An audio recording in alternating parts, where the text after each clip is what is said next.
Good morning students. Now we continue our fourth chapter organizing. Organizing में हमने उसका meaning देखा था, कैरेक्टरिस्टिक्स देखे थे, उसका प्रोसीजर तक हमने डिस्कस कर लिया था। अब हम ऑर्गेनाइजिंग के जो स्ट्रक्चर है, जो टाइप्स हैं, वो हम डिस्कस करेंगे। तो structure of an organization, organization के जो है अलग अलग टाइप्स हम इसको बोल सकते हैं, अलग अलग ब्रांचेज हम इसको बोल सकते हैं, जिसमें सबसे पहले आता है लीनियर ऑर्गेनाइजेशन। जैसे इसका नाम है लीनियर, वैसे ही इसके अंदर अथॉरिटी और रिस्पॉन्सिबिलिटी का फ्लो जो होता है वो बिल्कुल लाइन वाइज होता है, टॉप लेवल से बॉटम लेवल की तरफ बिल्कुल सीरियल वाइज होता है, लाइन वाइज होता है। इसीलिए इस ऑर्गेनाइजेशन का नाम है linear organization. Linear organization is the most simple and ancient type of organization. Since many years it has been used in army and so it is also known as army organization. बहुत time से जो है ये army में use किया जा रहा है, इसीलिए इसका दूसरा नाम आर्मी ऑर्गेनाइजेशन है और ये सबसे पुराना और सबसे सिंपल ऑर्गेनाइजेशन का एक टाइप है। इसके अंदर क्या खास चीजें हैं वो हमको देखनी है। तो in this organization the centralization of power is done on top level. इसमें जो पूरी सुप्रीम अथॉरिटी होती है, पूरी जो पावर होती है, पोजीशन होती है, वो किसी एक ही पर्सन के पास होती है और उस पर्सन के पास से वो लाइन वाइज मिड लेवल और बॉटम लेवल की तरफ फ्लो करती है। मतलब ऊपर से नीचे की तरफ अथॉरिटी आती है, लेकिन बिल्कुल स्टेप वाइज आती है, लाइन वाइज आती है, इसीलिए इसको बोला जाता है लाइन ऑर्गेनाइजेशन या linear organization. The distribution of power and responsibility is done in a straight line from top to bottom level. As the distribution of power is in a straight line from top to bottom, it is called linear organization. In this, each employee is answerable to his or her superior authority. In this type, higher degree of power can be seen on top level and lower amount of power is seen on the bottom level. जैसे हम school का example ले सकते हैं, सबसे ज्यादा जो authority होती है वो मैनेजमेंट के पास, ट्रस्टीज के पास होती है। वहां से अथॉरिटी का फ्लो होता है प्रिंसिपल के पास, प्रिंसिपल से फिर वो फ्लो पहुंचता है इंचार्जेस के पास और इंचार्जेस से वो फ्लो आता है टीचर्स के पास में। तो जिस तरह जितनी अथॉरिटी ट्रस्टीज के पास है उतनी अथॉरिटी टीचर्स के पास नहीं होती है। तो जो टॉप लेवल पे सबसे ज्यादा अथॉरिटी होती है और बॉटम लेवल पे अथॉरिटी का लेवल, पोजीशन का लेवल सबसे कम होता है। लेकिन इसमें अथॉरिटी का फ्लो कैसे हुआ? टॉप लेवल से लेके बॉटम लेवल की तरफ हुआ, लाइन वाइज हुआ, इसीलिए इस ऑर्गेनाइजेशन को बोला जाता है लीनियर ऑर्गेनाइजेशन। अब इस ऑर्गेनाइजेशन में क्या किया जाता है, इसका फॉर्मेशन कैसे होता है? तो इसका फॉर्मेशन बिल्कुल सिंपल है। इसमें क्या करते हैं, पूरे बिजनेस ऑर्गेनाइजेशन को जो है अलग अलग डिपार्टमेंट्स में डिवाइड कर दिया जाता है और एक एक डिपार्टमेंट के लिए एक एक डिपार्टमेंटल हेड अपॉइंट किया जाता है। मतलब एक एक डिपार्टमेंट का एक एक मैनेजर बनाया जाता है। जैसे सबसे ज्यादा अथॉरिटी होती है बोर्ड ऑफ डायरेक्टर्स के पास, बोर्ड ऑफ डायरेक्टर्स से वो अथॉरिटी आती है जनरल मैनेजर के पास। जनरल मैनेजर उस अथॉरिटी को क्या करता है, अलग अलग डिपार्टमेंट में डिस्ट्रीब्यूट करता है। जैसे प्रोडक्शन डिपार्टमेंट में डिस्ट्रीब्यूट किया, एडमिनिस्ट्रेटिव डिपार्टमेंट में डिस्ट्रीब्यूट किया, फिर सेल्स डिपार्टमेंट में डिस्ट्रीब्यूट किया। अब प्रोडक्शन डिपार्टमेंट में इसके जो है हेड होंगे, प्रोडक्शन ऑफिसर होगा। प्रोडक्शन ऑफिसर क्या करेगा, सुपरवाइजर को अथॉरिटी देगा, फॉरमैन को अथॉरिटी देगा और वहां से ऑर्डर किसके पास जाएगा, वर्कर के पास जाएगा। एडमिनिस्ट्रेटिव डिपार्टमेंट क्या करेगा, वो एडमिनिस्ट्रेटिव ऑफिसर को अपॉइंट करेगा। एडमिनिस्ट्रेटिव ऑफिसर अथॉरिटी का काम किससे करवाएगा, क्लर्क के पास से करवाएगा। तो इस तरीके से सबसे पहले अथॉरिटी किसके पास थी, बोर्ड ऑफ डायरेक्टर्स के पास थी। वहां से अथॉरिटी आई जनरल मैनेजर के पास। जनरल मैनेजर ने इस अथॉरिटी को क्या किया, अलग अलग डिपार्टमेंट में डिस्ट्रीब्यूट किया और एक एक डिपार्टमेंट का एक एक ऑफिसर बना अपॉइंट कर दिया, एक एक डिपार्टमेंटल मैनेजर अपॉइंट कर दिया। तो इस पूरे ऑर्गेनाइजेशन में सबसे ज्यादा जो इम्पोर्टेंट दिया जाता है, जो सबसे ज्यादा फोकस किया जाता है, वो डिपार्टमेंट के ऊपर फोकस किया जाता है। काम क्या हो रहा है, कितना हो रहा है, कौन कर रहा है, उस पर थोड़ा कम इंपॉर्टेंस है। ज्यादा से ज्यादा इंपॉर्टेंस किस पे दिया जा रहा है, इसमें डिपार्टमेंट्स के ऊपर दिया जा रहा है। इसीलिए इसका दूसरा नाम डिपार्टमेंटल ऑर्गेनाइजेशन भी है। तो फॉर्मेशन एक बार अपन पढ़ लेते हैं इसका। In this type of organization, entire business is classified in different departments. As per each section or area, a separate department head is appointed. This departmental head is answerable to superior head or his her own area. This area head is given all the necessary power needed as per his or her department. जैसे production officer को जो भी authority चाहिए वो पूरी authority production officer को मिलेगी, लेकिन वो अपनी अथॉरिटी का यूज कहाँ पे कर सकता है, only in production department. Production officer अपनी पूरी अथॉरिटी का यूज खाली सिर्फ और सिर्फ प्रोडक्शन डिपार्टमेंट में ही कर सकता है, दूसरे किसी डिपार्टमेंट में वो किसी तरीके का कोई इंटरफेयर नहीं कर सकता है। तो हर एक हेड ऑफ डिपार्टमेंट को, हर एक डिपार्टमेंटल मैनेजर को अथॉरिटी दी जाती है, लेकिन किसके लिए? सिर्फ और सिर्फ खुद के डिपार्टमेंट के लिए दी जाती है। तो इसको बोला जाता है डिपार्टमेंटल ऑर्गेनाइजेशन या लीनियर ऑर्गेनाइजेशन।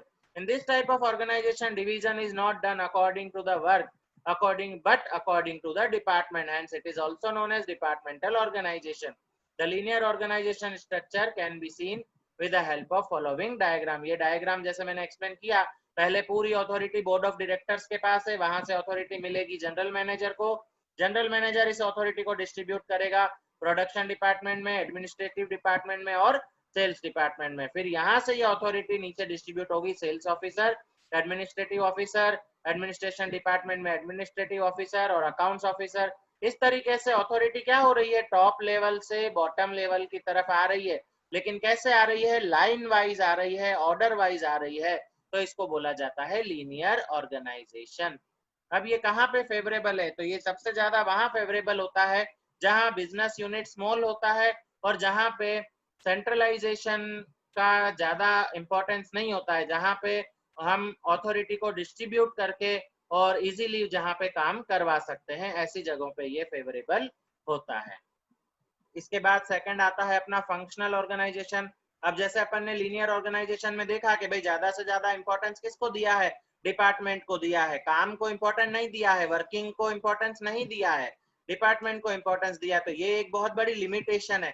इस लिमिटेशन को दूर करने के लिए एक नया ऑर्गेनाइजेशन स्ट्रक्चर बनाया गया और उस ऑर्गेनाइजेशन स्ट्रक्चर का नाम रखा गया फंक्शनल ऑर्गेनाइजेशन। इसमें सबसे ज्यादा इंपॉर्टेंस दिया गया है फंक्शंस को, मतलब वर्क को, काम को। So linear organization give more importance to department than work. This is greatest limitation of this structure. So keeping this limitation in mind, the work-based organization came into existence. Linear organization has lack of specialized work. Linear organization में क्या था कि किसी expert को नहीं रखा गया था, लेकिन फंक्शनल ऑर्गेनाइजेशन में क्या होता है कि हम जब डिपार्टमेंट का हेड बनाते हैं किसी को, डिपार्टमेंटल मैनेजर किसी को हम बनाते हैं, तो वो पर्सन जो है एक्सपर्ट होता है। हर किसी ऑर्डिनरी पर्सन को मैनेजर नहीं बनाया जाता है फंक्शनल ऑर्गेनाइजेशन में। फंक्शनल ऑर्गेनाइजेशन में मैनेजर किसको बनाएंगे? जो पर्सन अपनी फील्ड में एक्सपर्ट होगा। एक्सपर्ट होगा तो उसको स्पेशल नॉलेज होगा उसकी फील्ड का, और उसके स्पेशल नॉलेज का हमको स्पेशल बेनिफिट भी मिल सकेगा। तो linear organization has lack of specialized work as the stress is more on department or less on function. So according to linear organization structure, the administrator and officers in one unit have to perform many kind of tasks. It is obvious all of them are not experts in all the work varieties. Hence a structure is formed in which the experts with specialized knowledge are given special responsibility in a particular unit, which is called functional organization. ऐसा organisation बनाया गया जिसमें experts को appoint किया गया specialise knowledge के साथ, और उनको एक स्पेशल रिस्पॉन्सिबिलिटी दी गई किसी स्पेशल टास्क के लिए। उस ऑर्गेनाइजेशन को बोला जाता है functional organization. For example, personnel officer will look after the recruitment, transfer, promotion etcetera of the unit. Personnel officer मतलब ऐसा ऑफिसर जो एम्प्लॉयज का ध्यान रखेगा। पर्सनल मींस पर्सन्स, पर्सन्स का ध्यान रखेगा, तो पर्सन्स को अपॉइंट करेगा, रिक्रूट करेगा, उनका ट्रांसफर करेगा, प्रमोशन करेगा। तो पर्सनल ऑफिसर का स्पेशल नॉलेज किस में होगा? अपने पर्सनल बिहेवियर में होगा, रिक्रूटमेंट में उसका स्पेशल नॉलेज होगा, स्टाफिंग में उसका स्पेशल नॉलेज होगा। अब अपन देखें इसका फॉर्मेशन कैसा होता है। तो इसके फॉर्मेशन में अपन देखेंगे कि functional organization give special importance to work distribution and specialization. In this structure, the distribution of work is not done according to the departmental but according to the nature of work. For each kind of work different experts are appointed. इसमें क्या होता है कि अलग अलग department नहीं बनाए जाते हैं, लेकिन अलग अलग काम के लिए अलग अलग एक्सपर्ट को रखा जाता है। जैसे प्रोडक्शन एक्टिविटी के लिए जिस पर्सन को प्रोडक्शन मैनेजर बनाएंगे वो प्रोडक्शन के प्रोसेस में एक्सपर्ट होगा। किसी को सेल्स मैनेजर बनाएंगे तो वो सेल्स के काम में एक्सपर्ट होगा। किसी को अकाउंट्स ऑफिसर बनाया जाएगा तो वो अकाउंट्स में एक्सपर्ट होगा। मतलब एक्सपर्ट पर्सन को जो है उस स्पेशल काम के लिए उसका मैनेजर बनाया जाता है, तो एक्सपर्ट को अपॉइंट किया जाता है। और इसमें सबसे ज्यादा फोकस किस पे किया जाता है, काम के ऊपर फोकस किया जाता है, इसमें डिपार्टमेंट का कोई इंपॉर्टेंस नहीं है। अब आप ये चार्ट देख सकते हो कि इसमें जो चीफ ऑफिसर है वो चीफ ऑफिसर अपनी अथॉरिटी दे रहा है एडमिनिस्ट्रेटिव डिपार्टमेंट को और फैक्ट्री डिपार्टमेंट को। एडमिनिस्ट्रेटिव डिपार्टमेंट में इंफॉर्मेशन ऑफिसर है, डिसिप्लिन ऑफिसर है, अकाउंट्स ऑफिसर है, गाइडेंस ऑफिसर है।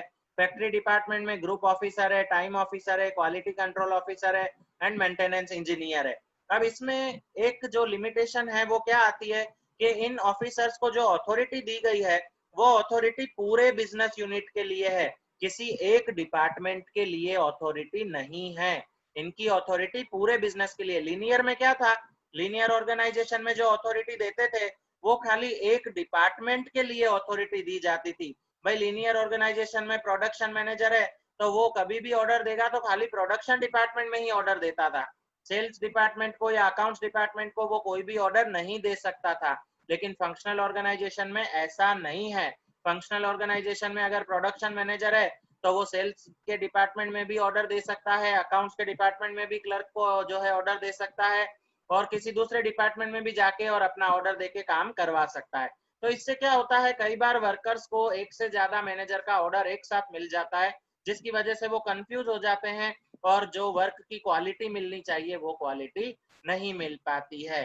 तो कई बार जो है इस फंक्शनल ऑर्गेनाइजेशन में हमको ये लिमिटेशन देखने को मिलता है कि यहाँ पे यूनिटी ऑफ कमांड मेंटेन नहीं होता है क्योंकि एक से ज्यादा सुपीरियर एक साथ अपने वर्कर्स और एम्प्लॉयज को ऑर्डर दे रहे होते हैं। लेकिन लीनियर में यूनिटी ऑफ कमांड मेंटेन होता है क्योंकि लीनियर में ऑर्डर देने वाला एक ही पर्सन होता है और वो एक ही डिपार्टमेंट को ऑर्डर देता है। लेकिन फंक्शनल में क्या होता है, एक डिपार्टमेंट का ऑफिसर बहुत सारे अलग अलग डिपार्टमेंट्स के वर्कर को ऑर्डर दे सकता है जिससे कंफ्यूजन क्रिएट हो सकता है और डिसिप्लिन मेंटेन करने में भी कुछ जो है डिफिकल्टीज आ सकती है।